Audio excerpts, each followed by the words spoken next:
The ornate lobby of Evergreen Bank was bustling as usual on a Monday morning. The rich aroma of freshly brewed coffee from the cafe in the corner mingled with the faint rustle of papers and the occasional hum of subdued conversation. Among the neatly dressed bankers and clients, a young woman in casual attire entered through the towering glass doors, her blonde hair tucked under a baseball cap and her face adorned with large sunglasses. She walked with quiet confidence, but her attire and demeanor went unnoticed by the staff who were accustomed to catering to an affluent, sharply dressed clientele. Before we start, smash the like and subscribe buttons for more updates. Behind the sleek marble counter stood Gerald, a senior banker in his late 40s with an impeccable suit, a gleaming name tag, and an air of self-importance. Known for his sharp wit and sharper tongue, Gerald prided himself on being able to read people. He often boasted that he could tell a person's net worth within 30 seconds of meeting them. When the casually dressed woman approached his counter, Gerald's initial glance told him all he needed to know, or so he thought. The woman smiled politely and said, "Hi, I'd like to speak to someone about a personal banking matter." Gerald's eyes swept over her faded jeans and simple sweatshirt. He barely masked his disdain. "We're quite busy today, miss," he said, his tone clipped. "Are you sure you're in the right place? This branch primarily serves high net worth individuals." The woman's smile didn't waver, but her voice grew firmer. "I believe I am in the right place. I need to discuss something important." Gerald raised an eyebrow and gestured vaguely toward a line of seats. "You can wait over there. A personal banker might have time to assist you later." He turned back to his computer, clearly dismissing her as unimportant. The woman stood her ground. "Actually, I'd prefer to speak with someone now. It's urgent." Gerald sighed dramatically, finally looking up from his screen. "Listen, miss," he said, his voice dripping with condescension. "This bank has specific requirements for account holders. Unless you have a substantial portfolio or a pressing financial issue, I suggest you try a different branch. Maybe something more suited to your needs." The woman removed her sunglasses, revealing a pair of piercing blue eyes that Gerald recognized instantly, but couldn't quite place. His brow furrowed as he tried to connect the dots, but before he could figure it out, she spoke again.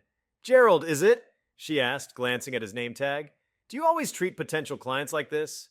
Gerald chuckled dryly. "Potential clients," he echoed. "Let's not get ahead of ourselves. Clients here typically have assets in the millions, do you?" The woman's lips curved into a knowing smile. "Actually, I do." The air seemed to grow heavier in the space between them. Gerald shifted uncomfortably, sensing a shift in the dynamic but unwilling to back down. "If that's the case," he said, forcing a tight smile, "I'm sure we can find someone to assist you. But next time I recommend booking an appointment." "Next time," she replied smoothly, "I'll make sure my staff knows to expect me." "Your staff?" Gerald repeated, the words catching in his throat. At that moment, the branch manager, a composed woman named Elaine, stepped into the lobby. Her eyes landed on the blonde woman, and her expression immediately transformed into one of recognition and alarm. Elaine hurried over, her heels clicking against the marble floor. "Miss Swift!" Elaine exclaimed, her voice tinged with panic. "What a surprise! We weren't expecting you today!" Gerald froze, his mind racing. "Miss Swift?" His eyes darted back to the woman, and suddenly it hit him like a thunderclap. Taylor Swift, the global superstar, the philanthropist, the business mogul.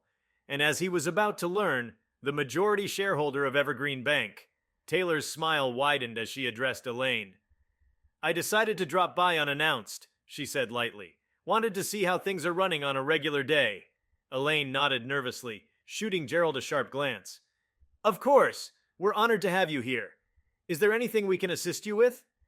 Taylor gestured toward Gerald with a tilt of her head. "Actually, I was just having a little chat with Gerald here. He was explaining the bank's policies to me." Elaine's face flushed with embarrassment. "I apologize if there was any misunderstanding," she began, but Taylor held up a hand to stop her. "No need to apologize," Taylor said, her tone pleasant but firm. "Gerald was simply doing his job. Though I must admit his customer service skills could use a bit of polish." Gerald's face turned beet red. "Miss Swift, I had no idea—" Taylor interrupted him, her voice calm but cutting. "No, you didn't, and that's exactly the problem, isn't it? You didn't know who I was, so you made assumptions about me based on how I looked. Tell me, Gerald, how often do you treat people this way? How many clients have you turned away because they didn't fit your idea of what a wealthy person should look like?" Gerald stammered, struggling to find the right words. I. I didn't mean to offend you, Miss Swift. I was just. Just what? Taylor pressed. Judging a book by its cover? Deciding someone's worth based on their clothes? I'm curious, Gerald. What would you have done if I really were just an average person needing assistance?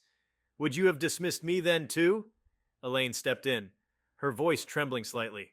Miss Swift, please allow me to personally ensure you receive the assistance you need. Gerald will be dealt with appropriately. Taylor nodded, her gaze never leaving Gerald's face. I trust that he will be, but this isn't just about me. It's about how you treat every person who walks through these doors. I don't want this bank to be a place where people feel judged or unwelcome. Is that understood?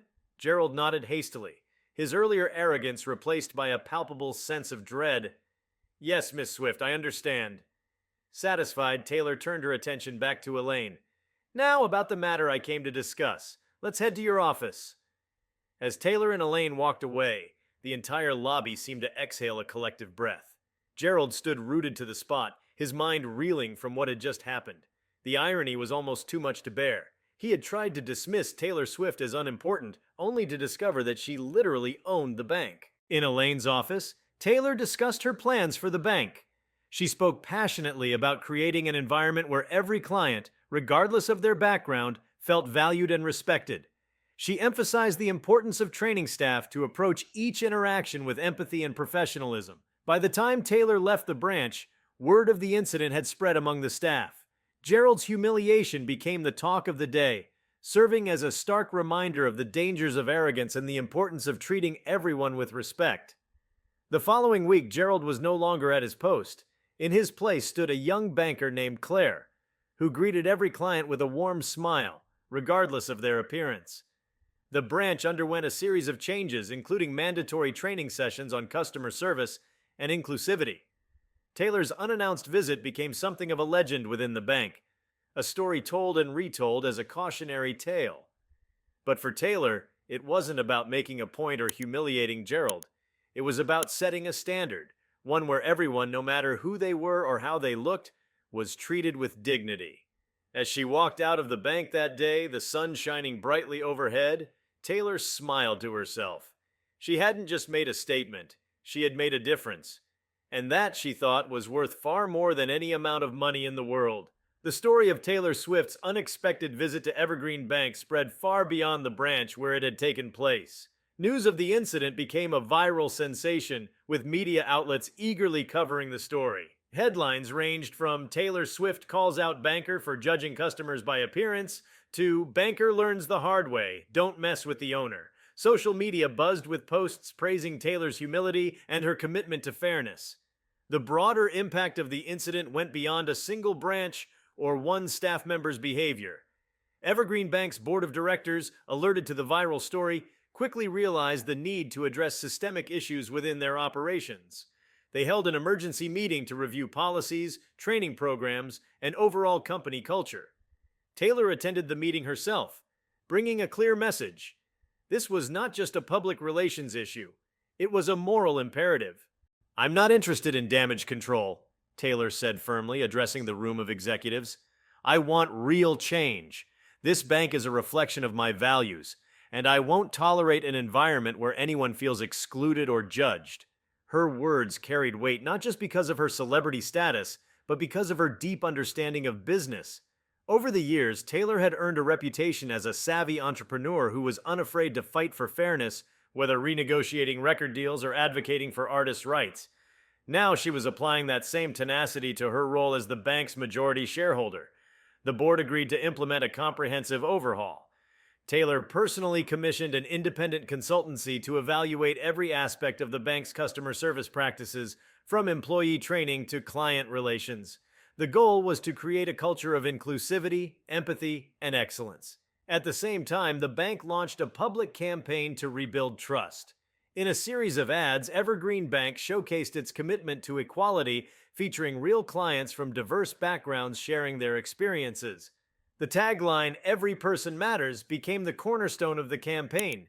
Taylor appeared in one of the ads herself, speaking directly to viewers. "Money doesn't define a person's worth," she said in the ad. At Evergreen Bank, we believe everyone deserves to be treated with respect and dignity, no matter who they are or where they come from. The campaign resonated with people across the country, particularly those who had felt marginalized or overlooked by financial institutions. Evergreen Bank began receiving a flood of positive feedback from clients who appreciated the new direction.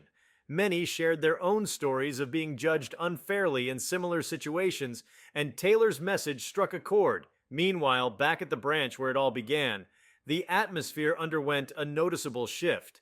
Staff members who had once been indifferent or dismissive now approached their roles with renewed enthusiasm. Training sessions emphasized active listening, empathy, and problem solving, helping employees see their work not just as a job, but as an opportunity to make a difference in people's lives. One such employee was Claire, the young banker who had replaced Gerald. She quickly became a favorite among clients for her approachable demeanor and genuine interest in helping others. Claire often recalled Taylor's visit as a turning point in her own career. "It taught me that every person has a story, and it's our job to listen," Claire said in an interview with a local newspaper. "You never know who might be standing in front of you or what they've been through." As the weeks turned into months, Taylor continued to take an active role in the bank's transformation. She made surprise visits to branches across the country, often disguised in casual clothes, to observe firsthand how clients were being treated. These visits kept employees on their toes and reinforced the importance of consistent excellence. During one such visit to a small branch in a rural town, Taylor encountered a young single mother named Maria. Maria had come to the bank seeking a loan to start a small bakery, but had been denied due to her lack of collateral. When Taylor overheard the conversation, she stepped in and asked to hear Maria's story. Maria explained her vision for the bakery and her passion for baking, which she had learned from her grandmother. She had even prepared a detailed business plan, but had struggled to secure funding. Taylor listened intently, her heart moved by Maria's determination. "I believe in you," Taylor said, surprising Maria and the branch staff. "Let's figure out how we can make this happen." Taylor personally arranged for a microloan program to be launched within the bank, designed to support small entrepreneurs like Maria. The program offered lower interest rates and mentorship opportunities, empowering individuals who might otherwise be overlooked by traditional lending standards. Maria became the first recipient, and her bakery, Sweet Dreams, opened its doors just a few months later. It quickly became a local favorite, celebrated not just for its delicious treats, but for its inspiring story. The microloan program became another cornerstone of Evergreen Bank's rebranding efforts. Dozens of success stories emerged as people from all walks of life received the support they needed to turn their dreams into reality. Taylor's vision for the bank as a force for good was becoming a tangible reality. While these changes were unfolding, Gerald was grappling with the aftermath of his actions. His dismissal from the bank had been swift and public, and the incident had tarnished his reputation in the industry. However, it also forced him to confront his own biases and behavior. Determined to learn from his mistakes, Gerald enrolled in courses on emotional intelligence and diversity in the workplace. He even began volunteering at a local nonprofit that provided financial literacy education to underserved communities. In an unexpected twist, Gerald reached out to Taylor months later with a heartfelt letter. In it, he apologized for his behavior and thanked her for holding him accountable. To his surprise, Taylor responded with encouragement. "Growth comes from acknowledging our mistakes and striving to do better," she wrote. "I hope you continue on this path and use your experience to make a positive impact." The exchange marked a turning point for Gerald, who eventually found a new job at a community bank where he became an advocate for inclusive practices. Though his career had taken a different trajectory, he credited Taylor's intervention as the wake-up call he had needed. As Evergreen Bank continued to thrive under its new ethos, Taylor's leadership became a case study in business schools and a topic of discussion in the media. Her ability to leverage her influence to drive meaningful change was hailed as a model for ethical leadership. In interviews, Taylor often downplayed her role, emphasizing that the credit belonged to the clients and employees who had embraced the new vision. "This isn't about me," she said during a televised interview. "It's about creating a space where everyone feels seen and valued. That's what matters." Taylor's impact extended beyond the banking industry. Her actions inspired other corporations to reevaluate their practices and prioritize inclusivity. The ripple effect was felt across sectors, proving that one person's commitment to fairness could spark widespread change. Years later, as Taylor reflected on the journey, she often thought back to that fateful day in the bank's lobby. What had begun as a frustrating encounter had transformed into an opportunity to make a difference. It was a reminder, she thought, of the power of standing up for what's right, even in the most unexpected of circumstances. The profound transformation at Evergreen Bank not only changed its culture, but began shaping conversations in boardrooms and business schools around the globe. Taylor Swift's actions had sparked something larger than a rebranding exercise. It ignited a movement, a new way of thinking about leadership, accountability, and inclusivity in corporate spaces. As the story spread, clients from all walks of life, teachers, farmers, artists, small business owners, and retirees, started writing letters to Evergreen Bank, sharing their experiences and expressing their newfound trust in the institution. Taylor, known for her attention to detail and genuine interest in people, made it a point to read as many of these letters as she could. She believed they were the heartbeat of the bank's transformation. One such letter came from a retired factory worker named Charles, who had been a client for over 40 years. Charles recounted how he had always felt invisible when he visited his local branch, his questions dismissed and his concerns met with impatience. He admitted that he had considered withdrawing his modest savings and placing them in a community credit union, but Taylor's reforms convinced him to stay. He described how, for the first time in decades, a banker had sat down with him to patiently explain investment options suited to his retirement goals. His words struck a chord with Taylor, reminding her of why she had fought so hard for these changes. Another letter came from a high school student named Aisha, who shared how her mother, a single parent, had finally been approved for a loan to start a food truck business. The food truck, named Soulful Bites, became a runaway success in their community. Aisha ended her letter by thanking Taylor for giving her family a chance and for showing her that even big institutions could care about people like them. These personal stories became an integral part of Evergreen Bank's internal communications. Employees were encouraged to read the letters during team meetings, which helped humanize their work and reconnect them with the purpose of their roles. What had once been a cold, impersonal environment began to feel warm and vibrant, driven by a shared sense of mission. But Taylor didn't stop there. She understood that systemic change required more than internal reforms. She wanted to address broader inequities in the financial system. Partnering with economists, sociologists, and financial experts, she spearheaded an initiative called Open Opportunity, a think tank dedicated to making banking more accessible to underserved populations. The think tank's first project was creating a blueprint for a financial literacy program aimed at high school students, particularly in low-income areas. Taylor believed that empowering young people with financial knowledge could break cycles of poverty and create long-term stability in communities. The program included workshops on budgeting, saving, credit scores, and entrepreneurship. To make the material engaging, Taylor enlisted musicians, influencers, and educators to create videos and interactive content that resonated with younger audiences. Taylor's involvement didn't end at funding or oversight. She personally participated in some of the workshops, much to the students' delight. During one such session in a school gymnasium in Detroit, Taylor stood at a whiteboard explaining the importance of compound interest to a group of wide-eyed teenagers. She used her own career as an example, sharing how she had learned to manage her finances and the mistakes she had made along the way. "I didn't know everything when I started out," she admitted with a laugh. "But I surrounded myself with people I trusted and made it a point to educate myself. Money is power, yes, but more importantly, knowledge about money is freedom." The program's success was immediate and measurable. Within a year, hundreds of students had opened savings accounts through a partnership with Evergreen Bank, and many reported feeling more confident about their financial futures. Schools that hosted the workshops saw increased engagement from students and parents alike, who appreciated the practical skills being taught. Back at the bank, Taylor's reforms continued to evolve. One of the most significant changes came in the form of technology. Recognizing the growing importance of digital banking, Taylor invested heavily in creating an app that was not only user-friendly, but also accessible to those with disabilities. The app included features like voice-activated navigation for visually impaired users, and simplified interfaces for individuals with cognitive challenges.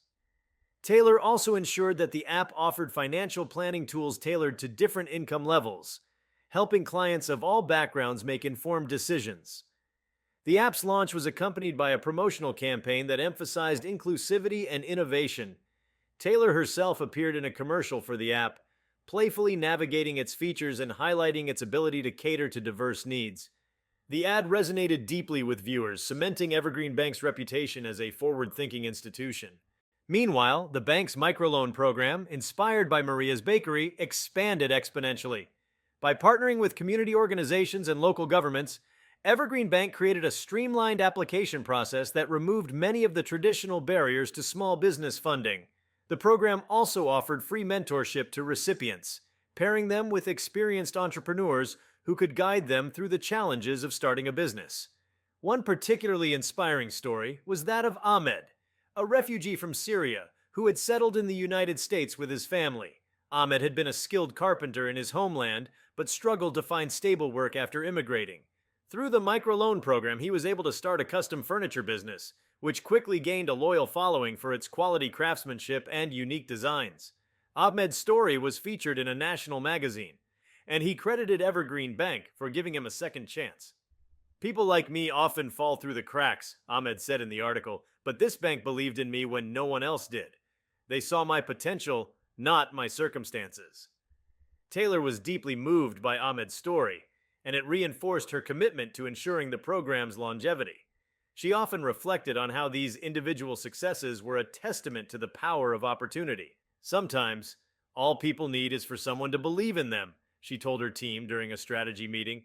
"We're not just giving out loans, we're giving people the chance to rewrite their stories." As Evergreen Bank's reputation soared, so did its profitability. Many analysts had initially been skeptical of Taylor's reforms, viewing them as risky and unorthodox. But the results spoke for themselves: increased client retention, higher employee satisfaction, and a surge in new account openings. The bank's success became a case study in how ethical practices could drive financial growth. Taylor's leadership also drew attention from other industries. CEOs and executives from various sectors reached out to her for advice on implementing similar reforms within their organizations. She became a sought-after speaker at conferences where she shared her philosophy of empathetic leadership. During one such keynote address, Taylor summed up her approach with a quote that became iconic: "Success isn't just about numbers on a balance sheet. It's about the lives you touch and the trust you earn. If you focus on doing the right thing, the success will follow." Taylor's influence extended into philanthropy as well. She used a portion of Evergreen Bank's profits to establish a foundation focused on economic empowerment. The foundation funded projects like affordable housing developments, job training programs, and scholarships for underprivileged students. Taylor's holistic approach to economic justice won her praise from activists and thought leaders alike.